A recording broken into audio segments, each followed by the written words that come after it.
मामा मुझसे कह रही थी कि मैं राह और आपकी शादी की तैयारियां कर। आपने बताया मैं ये सब कुछ कैसे करूं ज़रियून? काम पे तो तुम जा नहीं रहे हो, फिर कहाँ थे सारा दिन? नौकरी तो नहीं छोड़ दी?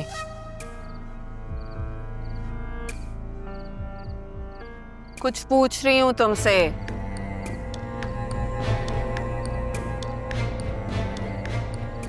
कबीर,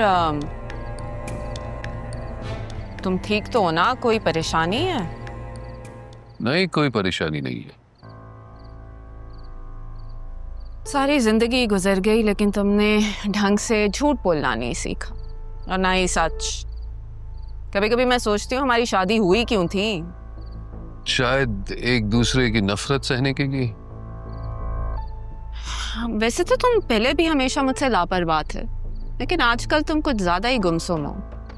अब तो खाला भी नहीं रही जो तुम्हें मेरे खिलाफ भड़काती रहती थी। सारा इल्जाम मेरी माँ पर डालकर खुद को बेकसूर ना समझो। तुमने जो गलती की है ना, किस्मत तुम्हें कभी माफ नहीं कर सकती।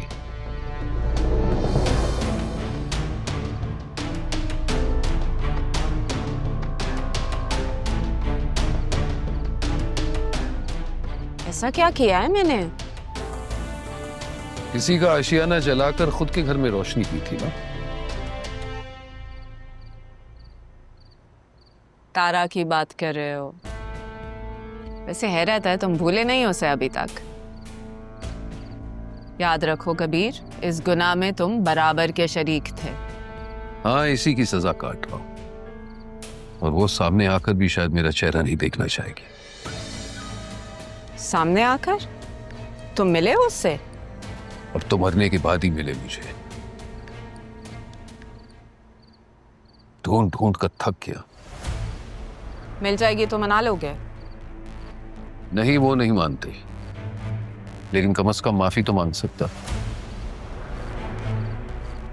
कितने बेचैन हो रहे हो ना तुम मुझसे माफी मांगने के लिए। और मैं, जिसने सारी जिंदगी तुम्हारे रवैये को बर्दाश्त किया, उसका क्या? उसकी जिम्मेदार तो तुम खुद हो। ठीक है, एक दिन इकट्ठे ही माफिया मांगोगे तुम।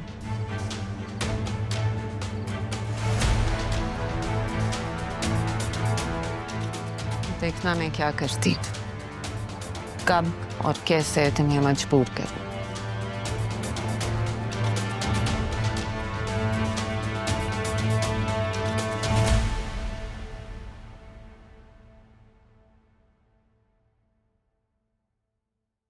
आसिफ,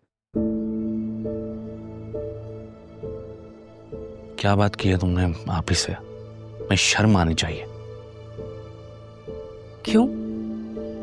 मुझे क्यों शर्म आनी चाहिए?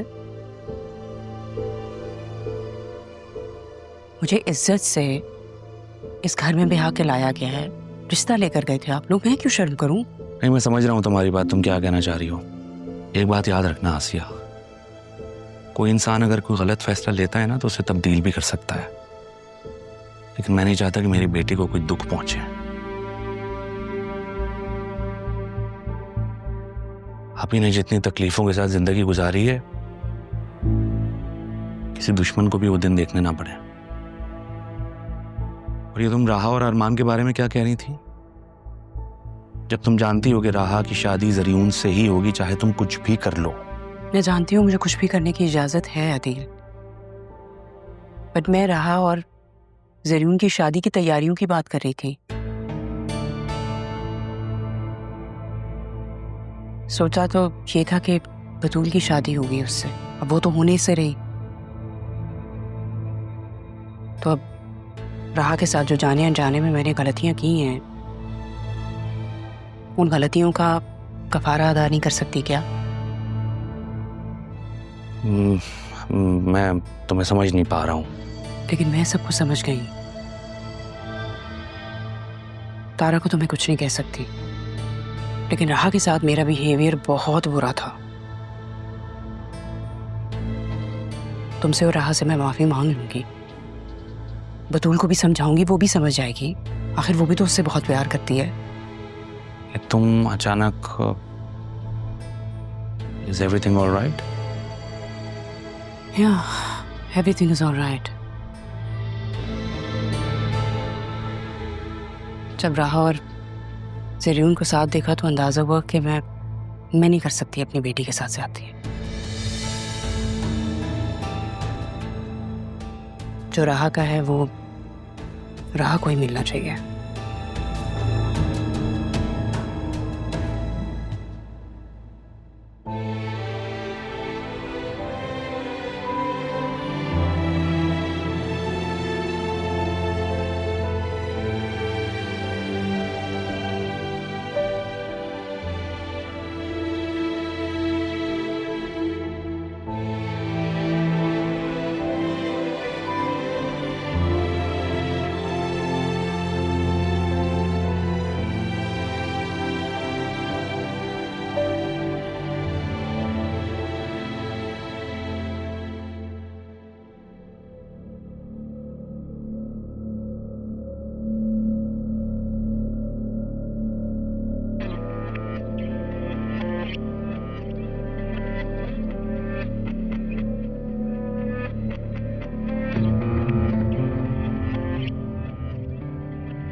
अस्सलाम वालेकुम डैड।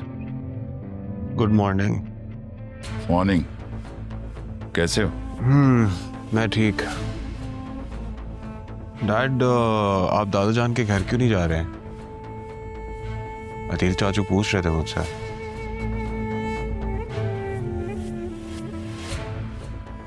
वेट कर रहा हूं मैं। ताजान की फौतगी को कुछ दिन गुजर जाएं, फिर अदील से बात हो। वैसे मैं पक्का कर चुका हूं अदील को। अब तो हमने उसे डेट देनी है शादी की। वो सब तो ठीक है, लेकिन आप मुझसे फोन पे हर वक्त तारा जी का पूछते रहते थे। जब से आप आए एक बार भी मुलाकात नहीं की आपने, क्यों? मिल लूंगा। अब आ गया हूं तो मेल जोल तो रहेगा ही। तुम कहां जा रहे हो? मैंने अभी राहा को लेकर जाना है ऑफिस। तो ऐसा करो कि मैं फ्रेश हो जाता हूं, मुझे अदील के घर छोड़ दें। चलें ठीक है, फिर मैं कॉफी पी लेता हूँ और शावर कर लेता हूँ। मैं मिलता हूँ आपसे थोड़ी देर में। ओके।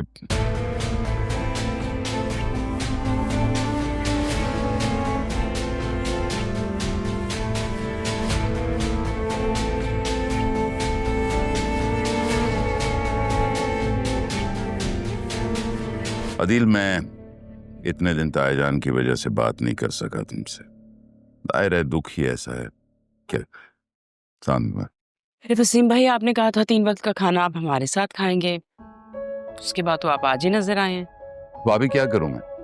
इतने दिनों बाद आया हूं, पुराने दोस्तों ने पकड़ लिया। बड़ी मुश्किल से जान बख्शी की है उन्होंने छोड़ा है तो मैं सीधा आप लोगों के पास आया। मैंने तो वसीम भाई से कहा था कि नहीं रहते, जाने की जरूरत ही नहीं थी। नहीं, जरूरत तो नहीं, लेकिन मेरा मिजाज ऐसा है अदील कि मैं किसी को अपनी वजह से डिस्कम्फर्ट में नहीं डाल सकता। अस्सलाम वालेकुम।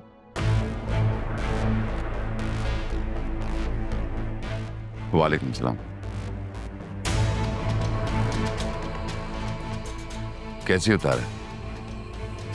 ठीक हूँ। मैं ज़रियून के निकाह की बात करने आया हूँ। आओ बैठो।